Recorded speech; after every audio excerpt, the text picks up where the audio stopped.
오늘 설교 말씀을 준비하면서 제가 새롭게 발견한 것이 두 가지가 있습니다. 하나는 올해 저희 청년부가 열심히 구약 성경을 통독하고 있잖아요. 출애굽기부터 쭉 열심히 구약 성경을 읽고 있고, 사실 우리 교회가 지난 3년간 구약 성경을 한 장씩 이렇게 나가면서 새벽 기도회를 했었습니다. 자, 그런데 구약 성경을 이렇게 쭉 많이 읽다가 다시 신약 성경의 말씀을 접하게 되면요, 뭐라 말로 표현하기 힘든 따뜻함과 산뜻함을 느끼게 됩니다. 여러분도 그걸 꼭 경험해 보시기를 바랍니다. 열심히 한 3시간쯤 구약 성경을 읽다가 다시 한 30분쯤 신약 성경, 특히 복음서를 읽으면요, 가슴이 뭉클해지는 것이 느껴집니다. 왜냐하면 일단 말씀들이 쉽게 다가올 뿐만이 아니라 정말 말씀이 육신이 되셨구나 라는 그 느낌이 생생하게 다가오기 때문입니다. 여러분, 교육할 때도요, 뭐 이렇게 해라, 저렇게 해라, 이렇게 살아라, 저렇게 살아라, 아무리 많은 말을 듣는다고 해도 정말 그렇게 살아가는 사람 한 사람 보면은요, 저 사람 닮고 싶다, 그러면은 100마디 말 들었던 것보다 확실하게 그게 와닿잖아요. 구약 성경을 읽다가 신약의 복음서를 읽을 때 느끼는 감동이 바로 그와 같습니다. 말씀을 살아내신 분이 여기 계시는구나, 말씀이 육신이 됐구나 라는 감동입니다. 여러분 모두 그래서 구약을 지금 쭉 통독하고 계시지만 시시때때로 복음서의 말씀도 읽으면서 이 감동을 꼭 느끼셨으면 좋겠다라는 생각이 듭니다. 또 하나, 직접 오늘의 본문과 관련된 새로운 발견이 하나 있었습니다. 예수님께서 중풍병자를 고쳐주신 이야기는 교회에 조금 다녔다라는 사람이면은 좀 잘 아는, 비교적 잘 알려진 이야기입니다. 특히 내 친구의 우정, 중풍에 걸린 친구를 딱 들것에 실어가지고 예수님께 데려왔던 그 내 친구의 우정이 많이 강조가 됩니다. 중병에 걸려가지고 움직일 수 없는 친구를 들것에 싣고 예수님을 찾아왔지만 너무나 많은 사람들이 예수님 주변에 있기 때문에 예수님께로 뚫고 들어갈 수 없었지요. 그 사실을 알고는 포기하지 않고 집 위로 올라가서 지붕을 뜯습니다. 그리고 구멍을 내고 거기서 밧줄로 친구를 이렇게 내려놓는 그런 장면, 우리가 익히 들어서 알고 있습니다. 자, 그런데 문득 설교 준비를 하다가 새로운 사실에 맞닥뜨리게 되었습니다. 도대체 이 집은 누구의 집이었을까? 라는 사실입니다. 저는 여태껏 그 집이 아마 어떤 제자의 집이 아닐까, 혹은 예수님에게 호감을 가지고 있던 그 가버나움의 어떤 사람의 집이 아닐까, 좀 평범한 사람, 예수님을 따르고 싶은 마음에 예수님이 말씀을 전할 수 있도록 자기 집을 제공한 그런 사람의 집이 아니었을까라는 생각을 했습니다. 근데 여러분 잘 보십시오. 1절에 보면 예수님께서 가버나움에 가십니다. 그리고 집에 계시다는 소문이 돕니다. 많은 사람들이 그 집에 모였고 문 앞까지 빽빽히 사람들이 서 있었습니다. 자, 여기까지 들으면 그 집은 누구의 집일까요? 네, 예수님의 집입니다. 예수님의 집이에요. 아마도 많은 사람들이 지금 이 일이 일어나고 있는 장소가 예수님의 집일 거다라고 상상하지 못하고 이 이야기를 듣게 되었을 겁니다. 그런데 요즘 많은 학자들이 아마 이 일이 일어난 장소가 바로 예수님의 집이 아니었을까라는 주장을 제기하고 있습니다. 학자들에 의하면 나사렛에 사시던 예수님께서 가버나움으로 이사하시면서 마련한 집이 바로 이곳이었을 거다, 그렇게 이야기합니다. 그런데 바로 그 집에서 오늘의 사건이 벌어진 것입니다. 예수님의 집에 사람들이 많이 모였습니다. 예수님께서 그들에게 도를 말씀하고 계셨다, 이렇게 나와 있습니다. 왜 도라고 번역했는지 저는 사실 잘 이해가 안 됩니다. 왜냐하면 도라고 번역된 헬라어 원문은 로고스, 이렇게 되어 있기 때문입니다. 그러니까 예수님께서 그 많은 사람들에게 말씀을, 정말 길과 진리와 생명이 되는 그 말씀을 전해주고 계셨다, 이렇게 이해하면 될 것 같습니다. 자, 그런데 갑자기 무슨 소리가 났겠죠? 지붕이 뜯겨져 나갔습니다. 어렵게 마련해서 이사 온 집인데 얼마 되지 않아 난데없이 이런 기물 파손이 일어나다니, 우리 같으면 정말 화가 날 만한 일입니다. 일단 어이가 없었겠죠. 그리고 화도 나고 큰 소리도 나올 법한 상황입니다. 왜냐하면 내가 가진 것, 나의 소유물에 문제가 생겼기 때문입니다. 우리는요, 이른바 내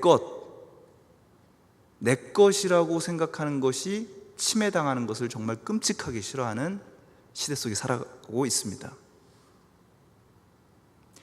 그런데 예수님께서는 뚫린 지붕보다 사람들이 저건 예수님 건데 라고 생각하는 그 집이 뚫려서 구멍이 난 것보다 더 중요한 것을 보셨습니다. 5절입니다. 예수께서 그들의 믿음을 보시고, 지금 내 집이 구멍 난 걸 본 게 아니라 그들의 믿음을 보셨습니다. 작은 자야, 내 죄사함을 받았느니라 하셨습니다. 저는 예수님의 이 말씀에서 그분의 따뜻한 미소가 느껴집니다. 이것은 그저 저의 문학적인 상상력 때문이 아닙니다. 바로 그 중풍병자에게 건네신 호칭 때문입니다. 뭐라고 하시죠?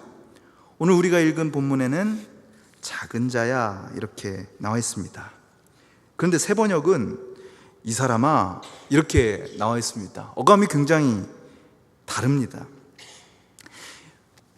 우리 부모님들이 보시는 옛날 개역 성경에는요, 이 부분이 소자야, 이렇게 되어 있었습니다. 작을 소자, 아들 자자 해가지고 소자야, 이렇게 되어 있었죠. 이렇게 소자 혹은 이 사람 혹은 오늘 본문에는 작은 자, 이렇게 번역된 헬라어 테크노는요, 작은 아이를 뜻하는 말이지만 보통은 아주 친밀한 관계에서, 특히 부모님이 자기 자녀들을 일컬을 때 친근하게 부를 때 쓰는 표현이었습니다. 왜 우리도 아버지가 어머니가 여러분 보면서 이렇게 얘기할 때 있잖아요. 우리 아들, 우리 딸, 우리 애기, 또는 얘야, 이렇게 하잖아요. 바로 거기에 해당하는 말이 이 테크논이란 말입니다. 작은 자야. 이 말은요, 관계가 어그러져 있을 때는 나올 수 없는 말입니다. 지금 불편해요, 서로가. 그럴 때는 작은 자야, 이런 말이 안 나오는 거예요. 야! 이렇게 한다든지 이놈의 이런 말이 나오지, 작은 자야라는 말 안 나오는 거예요. 긴장과 두려움에 굳어져 있던 마음과 관계가 스르르 풀렸을 때 나올 수 있는 말이 바로 작은 자야, 얘야 라는 말입니다. 예수님께서 지금 여러분 안에 있는 가장 긴장되고 굳어져 있는 부분,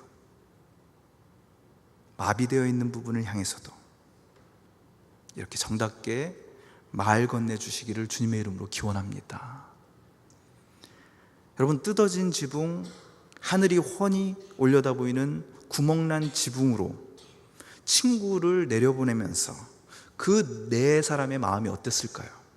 혹은 친구들에 의해서 이렇게 뜯긴 지붕 아래로 내려오고 있는 그 병자의 마음은 어땠을까요? 야, 이제 좀 있으면 예수님께서 고쳐주시겠다, 그렇게 기쁘고 신나기만 했을까요? 저는 그렇지 않았을 거다라고 생각합니다. 왠지 미안한 마음, 왠지 사람들의 시선 때문에 부끄럽기도 한 마음, 그런 것들이 있었겠죠. 마음이 불편했을 것 같습니다. 조마조마했을 것 같습니다. 그런데 예수님께서는 그 모든 것 안에서 믿음을 보셨습니다. 그것이 제일 중요합니다. 우리가 그분께 보여드릴 수 있는 것은 믿음이어야 합니다.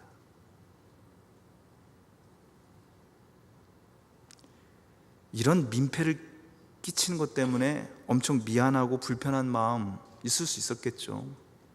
그러나 예수님은 이렇게 말씀하십니다. 작은 자야, 내 죄 사함을 받았느니라. 그러고 보니 이 말은요, 듣기에 따라서는 지붕 뚫고 구멍 냈지만 용서해 주마, 이런 뜻으로도 읽힐 수 있습니다. 괜찮다, 봐줄게, 용서해 줄게. 그러나 우리는 이 말에 더 깊은 뜻이 있는 것을 짐작하고 있습니다. 예수님께서는 그 중풍병자의 가장 깊은 곳까지 꿰뚫어 보시면서 몸의 문제만이 아니라 마음과 영혼의 문제까지 살피고 계셨습니다. 여러분, 중풍은 몸이 마비되어서 움직일 수 없는 병입니다. 아무것도 할 수 없는 병이죠. 우리가 어떻게 이겨낼 수 없는 어떤 바람이 딱 내 몸에 적중했다라는 의미에서 중풍입니다. 한국 사람들이 제일 두려워하는 질병 가운데 하나입니다. 혈관으로 피가 잘 흘러야 되는데 그것이 막혔거나 아니면 그 혈관이 터져버렸을 때 나타나는 뇌출혈 혹은 뇌졸중. 그저 옛날에는 이런 정확한 의학적인 설명이 불가능했기 때문에 풍이라고 했습니다. 중풍이죠.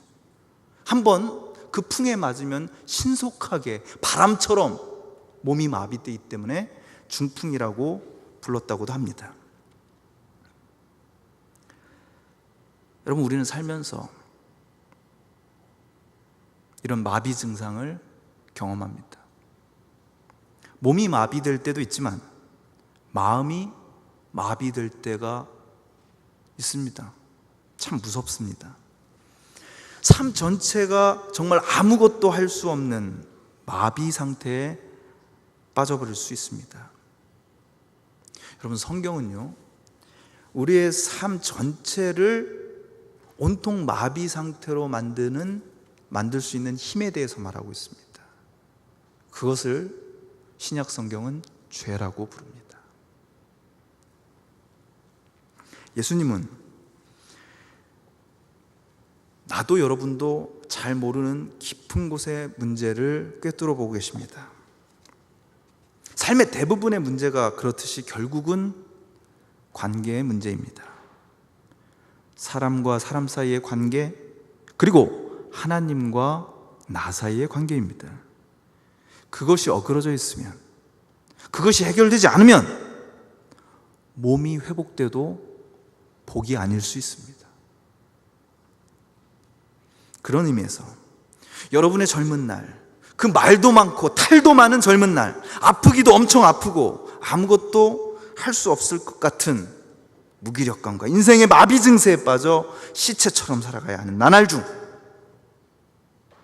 멈추고 들으십시오. 여러분에게 주님의 음성이 들려오기를 간절히 바랍니다.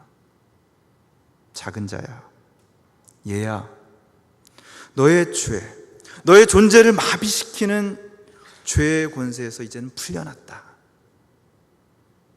두려워 마라. 이 말씀을 듣는 게 제일 중요합니다. 제일 중요합니다. 오늘 이 이야기는 마가복음 전체의 축소판입니다. 신약학자들은 바로 이 이야기, 중풍병자가 낫게 된 이 이야기가 마가복음 전체를 압축해서 담고 있는 이야기라고 말합니다. 오늘 본문을 여러분 쭉 보십시오. 예수님이 가르치십니다. 그리고 치유하십니다. 그리고 인간의 깊은 곳에 있는 죄, 하나님과의 관계 단절, 이웃과의 관계 단절이라는 죄를 사해 주십니다. 용서하십니다.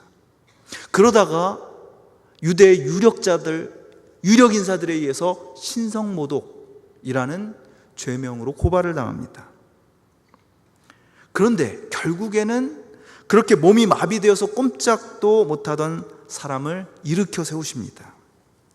여러분, 이것은요, 죽었다가 다시 살아난, 부활한 새 생명을 암시하는 대목입니다. 결국 거기서 모인 모든 사람들이 하나님께 영광을 돌리게 됩니다. 12절 말씀입니다. 그들이 다 놀라 하나님께 영광을 돌리며 이르되 우리가 이런 일을 도무지 보지 못하였다 하더라. 이렇게 나와 있습니다. 여러분, 마가는요, 뭔가를 압축해서 이야기해 주는데 대가입니다. 쓸데없는 말은 하지 않아요. 꼭 필요한 말, 꼭 필요한 사건을 생생하게 듣는 이들에게 이야기해 줍니다. 하고 많은 치유 행위가 있었겠지만 마가는 제일 앞부분, 마가복음 2장에서 바로 이 이야기를 아주 실감나게 우리에게 들려주고 있는 것입니다. 그리고 그 모든 것의 출발점에 예수님의 용서가 있었습니다. 여러분, 예수님과 여러분 사이의 관계 회복, 죄사함, 이것 없이 여러분 인생이 잘 되기를 바라십니까? 혹시 그거 말고 먼저 여러분의 몸이 온전해지기를 바라십니까? 혹시 그럴 수 있습니다. 근데 마가복음은요, 마가는 바로 이 죄사함, 하나님의 은혜로 우리가 받게 되는 용서, 그것이 가장 중요한 것이고 그것이 가장 앞에 있어야 되는 문제다라고 이야기하고 있습니다. 바로 이 중풍병자의 이야기를 통해서 말이죠. 친구를 고쳐달라고 내렸잖아요. 근데 거기다 대고 예수님께서 하신 얘기가 내 죄사함을 받았다였습니다. 그 용서를 통해 상한 관계가 치유되는 그것이 가장 중요합니다. 예수님은 그 일을 위해서 오셨습니다. 온 세상을 새롭게 하시는 용서의 메시아로 오셨습니다. 여러분에게도 마찬가지입니다. 예수님은 여러분을 용서하십니다.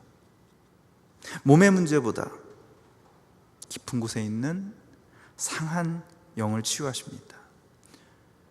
여러분과 저의 마음의 지붕을 뜯어내고 우리 마음에 한 겹, 두 겹, 세 겹 누가 못 들어오도록 겹겹이 쌓아 올린 그 지붕을 뜯어내고 또 뜯어내고 우리 안에 깊이 내려오십니다. 무엇이 우리를 마비시킵니까? 나는 이렇게 살아야 돼. 나는 최소한 이 정도는 살아야 돼. 나는 이걸 해야 돼. 아니, 나는 이런 건 하면 안 돼. 부모님이 옛날부터 그렇게 하지 말라고 그랬어. 아, 내가 계속 이렇게 살다가 불행한 삶을 살지 않을까? 하나님과의 관계는 생각하지 않은 채, 그리고 하나님 안에서 내가 다른 사람들과 어떤 관계를 맺고 있느냐에는 유의하지 않은 채 이건 하면 돼, 이건 하면 안 돼, 내 인생 이렇게 되면 어떻게 하지? 저렇게 되면 어떻게 하지? 이건 맞아, 저건 틀려, 이런 생각 속에 살아가는 우리의 마음은 점점 우리 마음의 빚더미 아래 짓눌리게 됩니다. 여러분, 신약 성경에서 죄라고 말하는 단어와 빚, 남에게 빚진 거, 갚아야 할 빚이라는 말이 동의어로 사용될 때가 있다는 사실을 유의해 주시기 바랍니다. 우리가 우리에게 죄 지은 자를 사하여 준 것 같이 우리 죄를 사하여 주십시오 라는 말은 우리가 우리 친구들에게 부채를 탕감해 주듯이 내가 안고 있는 인생의 빚을 탕감해 주십시오 라고 번역될 수 있습니다. 여러분, 빚쟁이로는 행복하게 살 수 없듯이 죄인으로는 아무리 몸이 건강해도 제대로 살 수 없습니다. 하나님과의 관계의 단절 속에서 살아가면 겉으로는 어떨지 모르겠지만 우리의 삶은 점점 마비된 인생이 되어버립니다. 그러면 무엇이 우리에게서 이런 마비 상태, 마치 몸이 중풍에 걸린 것처럼 아무것도 못하게 만드는 그 무기력하고 꼼짝달싹 못하는 그런 상태에서 나를 다시 풀어내고 나를 걷게 해줄 수 있을까? 마가복음은 그 얘기를 우리에게 들려주고 있는 겁니다. 얘야, 작은 자야. 바로 이 말에서 구원이 시작됩니다. 여러분, 꽤 좋은 대학교, 좋은 직장, 좋은 가족, 만족스러우십니까? 혹은 그런 것들을 위해서 열심히 노력하고 계십니까? 그러나 여러분, 주님의 입에서 여러분들을 향해서 얘야, 내 아들아, 내 딸아, 이 음성 듣지 못하면 다 헛겁니다.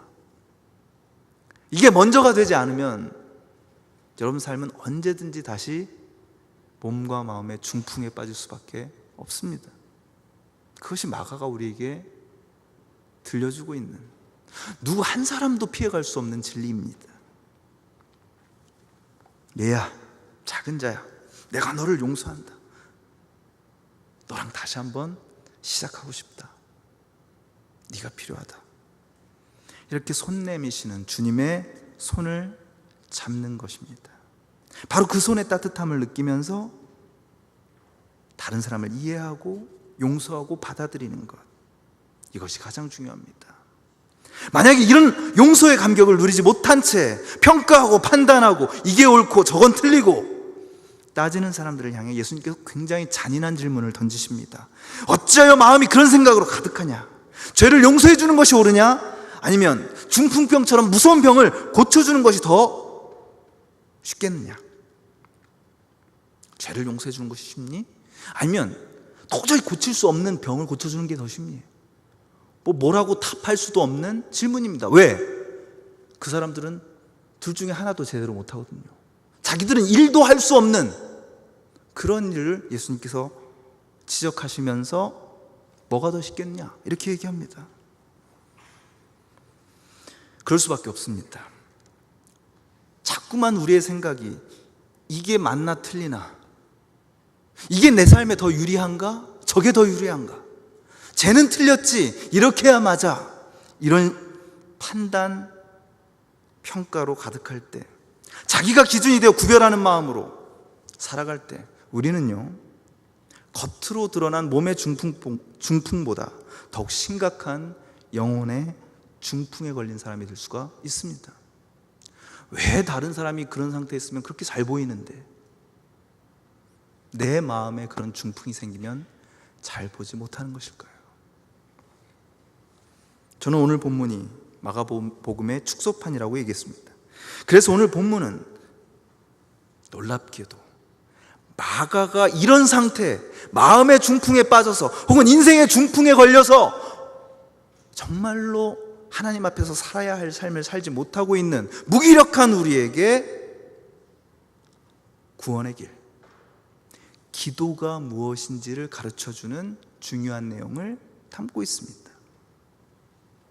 우리는 지금껏 많이 기도해왔습니다. 기도하면서도 사실 이렇다 할 변화를 체험하지 못할 때가 많이 있습니다. 그러고 보니 우리는 기도를 할 때조차 하나님은 아주 멀리 계시는 분이 아닐까, 그렇게 지레짐작하지 않나 생각해 봅니다. 예수님 당시에도 오늘날에도 사람들은 하나님이 아주 먼 곳에 계시다라고 생각하기 쉽습니다. 먼 곳에 계신 하나님만이 죄를 사해 주실 수 있지, 사람이 어떻게 서로 용서하고 죄사함을 베풀 수 있는가? 이것이 예수님을 신성모독이라고 고발한 사람들의 논리였습니다. 하나님 계시긴 계시지, 하지만 아주 먼 곳에 계실 거야. 나중에 내가 죽은 다음에나 만나 뵙게 될까? 그러다 보니 우리는 알게 모르게 수동적이 됩니다. 우리의 기도도 그저 잠시 우리의 입가에 머물다가 흩어지는 푸념이 될 때가 많이 있습니다. 저 많은 사람들, 주님의 집에 모여있는 이 300여 명의 사람들, 내 차례는 오지 않을 것 같아. 하나님께서 내 기도는 들으실까? 그 아득한 거리, 너무 먼 곳에 계신 하나님 하나마나 한, 그래서 나의 기도, 이런 느낌이 들 때 여러분 오늘의 이야기를 가슴에 자꾸만 떠올리며 읽으시기를 바랍니다. 이 이야기는 우리의 기도의 자세가 어떠해야 하는지를 보여줍니다. 신약학자 톰 라이트는 이 본문을 주석하면서 이렇게 우리에게 도전합니다. 무리 주변에서 서성대지 말아라. 하나님의 지붕을 뚫고 내려가 그분 앞에 서라. 여러분, 기도는 다른 사람 따라서 하는 거 아닙니다. 그리고 적당하게 내가 원하는 어떤 삶의 길들을 주님 앞에 부탁하는 형태도 아니겠지요. 우리와 만나기 위해서 하늘의 지붕을 뚫고 내려오신 예수 그리스도와 만나야 합니다. 그러기 위해서는 기꺼이 자기 집 지붕이 뚫리는 것을 허용하시고, 우리가 그 지붕을 뚫고 내려올 때 작은 자야, 내 죄 사함을 받았느니라, 이렇게 말씀하시는 그분과 만나는 것입니다. 무리 주변에서 서성대지 말라. 하나님의 지붕을 뚫고 내려가 그분 앞에 서라. 여러분, 함께 그분의 집 지붕을 뚫어봅시다. 여러분의 속회, 여러분의 동기 중에서 가장 아프고 간절한 사람의 기도 제목을 동여매고, 다른 사람들 눈치 보지 말고, 다른 사람들 하는 거 따라하지 말고, 하나님의 지붕을 뚫고 그 기도 제목을 내려놓읍시다. 그리고 그분이 뭐라고 얘기하시는지 들어봅시다. 그 하나님의 지붕을 뚫고 내려가 서게 되는 여러분이 되시기를 바랍니다. 그것만이 저의 바람입니다. 그렇게 주님 앞에 지붕을 뚫고 내려가 선 여러분의 기도를 꿈꾸면서 속회하시고 4명이 되었던 2명이 되었던 가장 간절한 기도의 제목을 지붕 뚫고 구멍 만들고 주님께 내려놓는 그런 비전 청지기 속회들이 되기를 바랍니다. 여러분이 하는 기도가 바로 여러분 자신입니다. 캄보디아에 가보니까요, 특히 시골일수록 그저 야자 잎사귀로 얼기설키 대충 지어 만든 지붕들이 참 많더군요. 아마 하나님은 그렇게 지붕 대충 만들어 놓으시고 여러분의 기도를 기다리고 계시는지도 모릅니다. 여러분이 그 지붕 뚫고 그 집 안으로 내려갈 때 주님께서 여러분들 한 사람 한 사람의 이름을 부르면서 말씀해 주실 겁니다. 소연아, 얘야, 작은 자야, 상호야, 내 믿음이 너를 구원했다. 이 음성을 들으시는 저와 여러분이 되시길 주님의 이름으로 기원합니다. 기도하시겠습니다.